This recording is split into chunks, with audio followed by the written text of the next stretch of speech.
welcome back to the channel. It's been a minute since I've done a video and I apologise for that. I had a few things happening over the last few months that have kept me busy. One development is I've now got a bit of garage space. A mate of mine has let me just put the bike in his garage, which is very helpful, which means I can now work on it in the dry and not have to leave tools all over the road every time I go indoors to grab a tool or something, which is great. Bike's going great. Been busy on it. You might notice there's some tinsel. It's Christmas time and we recently did the Reading toy run, which was great. About 1,300 bikes, I think, something like that. Bikes, trikes and scooters. So that was a great day out over at Reading. You meet up and the bikes gather for a couple of hours. There's a burger van, some music, coffees, that sort of thing. And then we set off early afternoon to ride across town and go to the children's home and to deliver our presents to there. So that was brilliant. So today,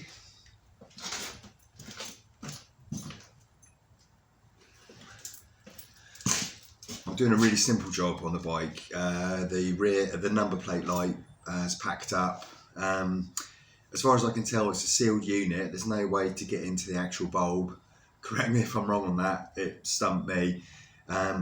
So I bought a replacement one off a scrap bike off eBay.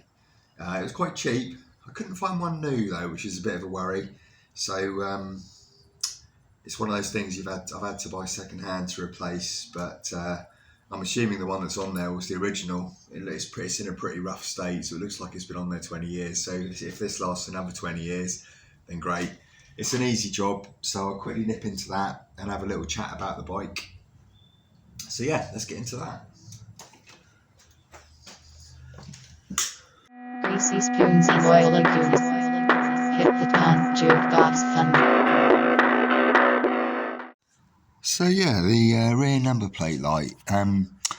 I've tested that I've got power up to the connector for the rear number plate light, which is this connector here.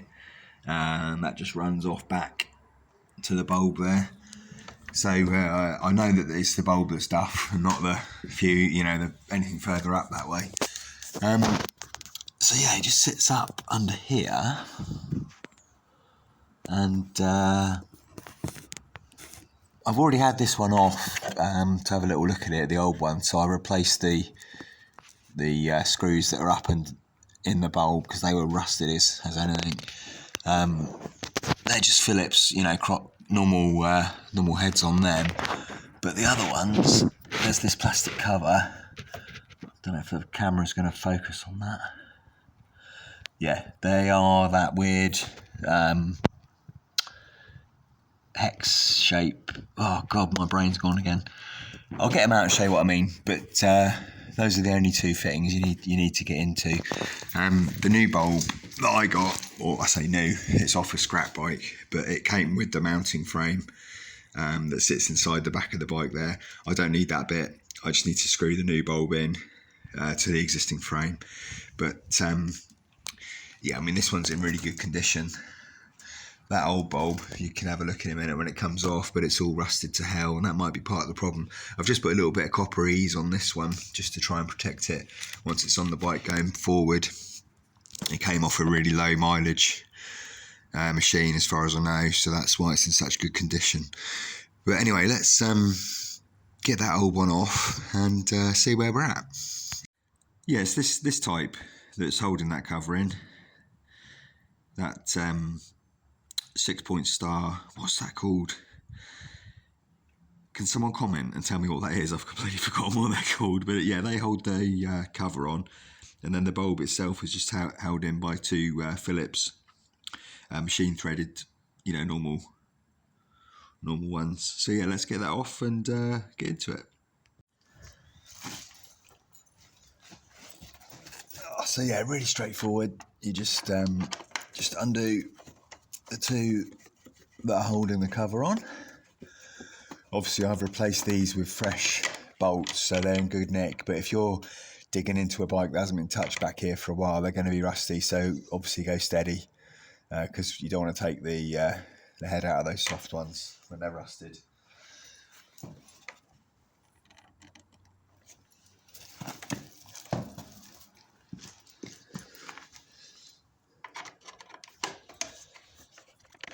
Right, that's safe.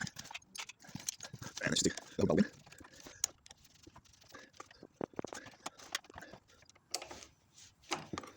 There we go. Right. Oh.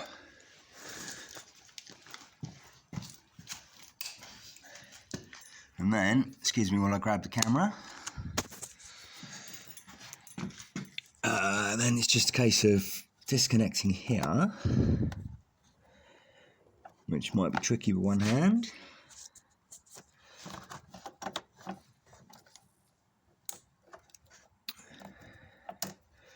Yep.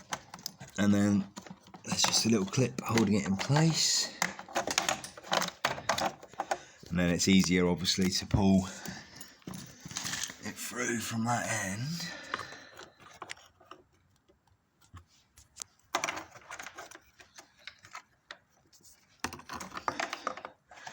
And there you go, that's the old one out.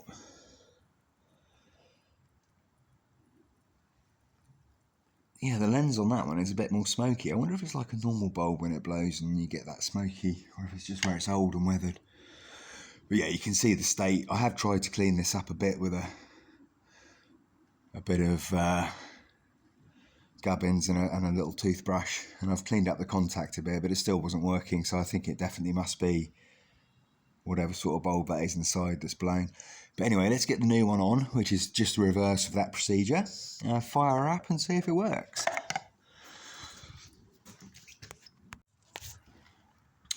So when you're putting the new one in, probably teaching you to suck eggs here, it's probably quite obvious, but there's a plate there, a deflector plate, that's actually on the bottom.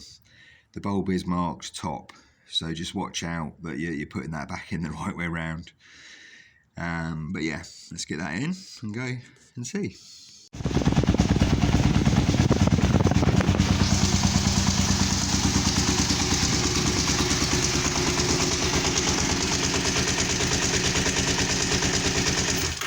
Yeah, so there we have it, an easy fix. All good. I took out a load of the wiring recently. I think I mentioned this in the video when I was putting in the LED indicators, which have been fine actually. I'll replace all those eventually, all the way around. I've done a previous video on that fix, but I think I mentioned I took out a load of the wiring for the underlighting that was on the bike, because there was just a stack of wiring everywhere that wasn't being used. There was a busted USB charger here, and all sorts of stuff. And that's one thing I really frustrates me about coming to a bike that somebody else has owned or several other people have owned. I mean, it's nice in a way that it tells you a story of the bike's life, but on the other hand, it's really hard to diagnose faults where, you know, especially with electrics, where everybody's had their fingers in the electric's pie and there's all these weird additional bits of wiring everywhere, and it's really hard to do any kind of fault diagnosis. I mean, touch wood, I haven't had any major problems with the electrics, apart from sort of the usual changing of headlight bulbs or replacing indicators and that kind of thing. But, you know, anything that I can do to sort of strip it back and simplify it for future maintenance, I'm up for that, really. Talking about maintenance, I had a couple of issues lately with starting. I had the tank off to have a little look underneath at one point, and then that was last weekend, and then Monday morning I jumped on the bike to go to work. Reluctant to start, but she sometimes is. And when she did get going, I had to use some easy start in the end to get her going. I just sprayed it into the air intake down in there. When she did get going, she cut out on me up at the top of the garages getting onto the main road. Got the wife to give me a lift to work, and then when I got home from work, I had the tank off to have a proper look, and I kicked myself because all it was the main hose had come off the fuel tap. So obviously that had either come off when I was last putting the tank back on, or something like that had happened. But that's all it was. So thankfully that was an easy fix. But you know, I know that can be a bit of an issue. on carburetted bikes in the winter, they start to do funky things, don't they?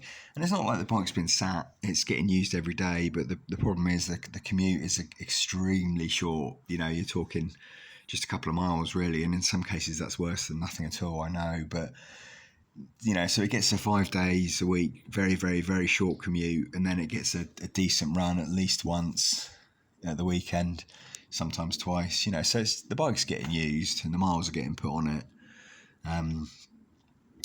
But she has started to do this thing where, so say for example, I go for a long run. Yesterday we went down to Bournemouth, and we went down to Two Wheel Tavern, and then across to Bournemouth Kawasaki. All fine, no problems. Started fine here to go down.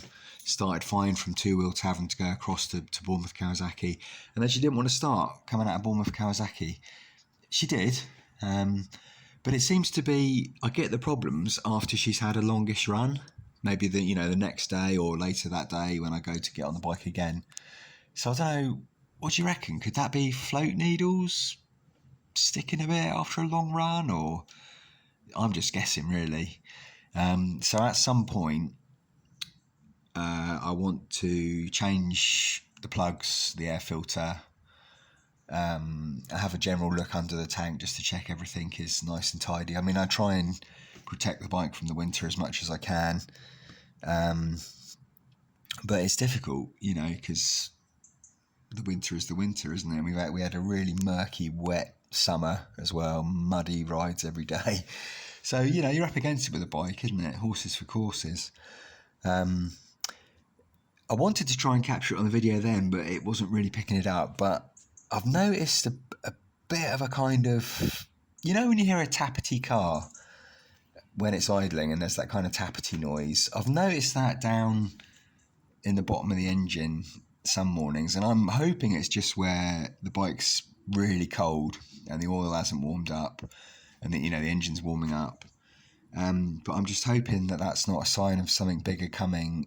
Do you get like a tappity sound when the exhaust valves are approaching a need for clearance check? But that would be higher up, wouldn't it? It sounds like I hope it's not it's not a knocking or anything. It's like a metallic tapping. The oil's still good. I keep a regular check on that. I changed the oil about 3,000 miles ago, so that's good. I'll do that again, probably early spring, because I'll probably only put another 1,000 miles on it between now and sort of late winter, early spring, I would think. So the oil was good enough to wait till then for a change. It's still quite clean. But yeah, apart from that, she's going good. I need to have the brakes off at some point just to check they're still good. I don't think I can. It's really hard to see, isn't it, where when they're on the bike. Yeah, I think they've still got a bit of meat on them. The state of these forks. I need to get some of that Hammerite black to rust paint that I had for the ER5. I know it leaves kind of a roughish finish, but it does a great job, and I don't think it looks that bad. It certainly will look better than the stone chip I've got here.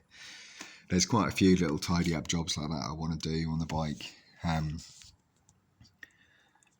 She's not going to win any prizes for cosmetics, but she's kind of good in all the right places. You know, exhaust header bolts are good. I try and keep all the bolts fairly clean and ready to go if I ever need to take things apart or somebody else does. I mean, where, the top of the forks are pretty rough there, but that's well beyond the travel, and it wasn't picked up in the MOT. What are you going to do? It's a 20-year-old bike with nearly 40,000 miles on the clock that's obviously it's been used. It's not a show bike, is it? But I'm loving it. I said before in one of the other videos, I've always wanted a GPZ because I've got a soft spot for Kawasaki anyway, and I just wish they still made these. They make there's a Ninja 500 which is out now, which could you say that's like the spiritual descendant of this bike? I suppose it's the closest thing to it, isn't it, in the lineup. There's a 400 actually. What's that one? ZX4 RR. I get confused with all the lettering and everything, but yeah, I mean this one hasn't got the belly pan, the bottom fairing on it, which does give it that sportier look when it's on. But I don't sort of really consider this as a sports bike. It's kind of a sporty tourer, isn't it? You know, I know it's got the nice handlebars and everything. But I don't know, Tori. When I was showing Tori when I was showing the wife the Ninja 500 that's out now, she said, "Why are you getting a sports bike?" You know, because I said in the future I might get that if I ever have any money. And not that I'm ever gonna, but because I've always had, you know, nakeds and that kind of thing. I've never had a sort of sportier bike before. But this, I've loved this GPZ, and obviously it's not the most powerful thing out there, you know, but it's got enough go for me, and you know, what's top end on British roads these days? You know, every couple of miles you're into speed cameras or unmarked, you know, speed checks and all sorts of stuff like that. And with the state of driving these days and the volume of traffic on the roads, I get it. I totally get it. You know, but the days of sort of searching for that top end on a motorbike anywhere other than a track are long gone, really, in this country at least. So, and I've never been a sort of sporty rider anyway, really. But this has got enough for what I need. So if I could keep this bike forever, I think I probably would. I don't know. It's that eternal thing of, if you're using a bike every day in all weathers, can you keep it in good enough nick to be a long-term proposal? You know, I know a lot of people have like a summer bike and a winter hack, don't they? But I couldn't afford to do that, and my brain my brain wouldn't really allow me to run two bikes, because it's like having two jackets or something. You know, which jacket do you wear? It's better just to have one. And I don't know, it's daft, isn't it? But I think for an all-year everyday bike, I couldn't ask for anything much better than this. And the fact that I only paid 750 quid for it, you know, that's great. If that is the valve clearances, I've heard it's relatively easy to do them on this bike, but it's not something I've ever done. So I'll probably chuck that into Just Motorcycles up the road and get them to do that. In fact, I'll probably do that next year anyway. I need to check, but I think on this bike it's every 6,000 miles. Is that right? I need to check that. Somebody correct me on that one. And I don't know when it was last done. Since I've had this bike, I've put nearly 4,000 miles on it since spring this year. So probably should be thinking about having them checked next year anyway. But yeah, I mean, I only put E5 into it. It's used regularly, so touch wood, the carbs seem happy and remaining in balance so far. And all the other sort of daily maintenance bits I can do myself. I said I'll do the plugs, the filter, the oil and everything in the spring. Have a little look at the brakes in the spring. So yeah, I've rambled now. Sorry about that. Got into a right old Kawasaki GPZ ramble. But yeah, so just want to check in, let you all know that I'm still upright, and yeah. So what have I been up to? Toy run, a couple of runs down to Bournemouth, bits and pieces down there. The weekly meets have sort of dried up a bit. Going on a crowning mystery ride out on the 28th of December, which I'm looking forward to. And I've got the 59 Club carol service this Saturday, which will be nice. That's at All Saints at Hanworth, so it'd be nice to see some of those guys again. But yeah, so ride safe, and I'll catch you out on the road.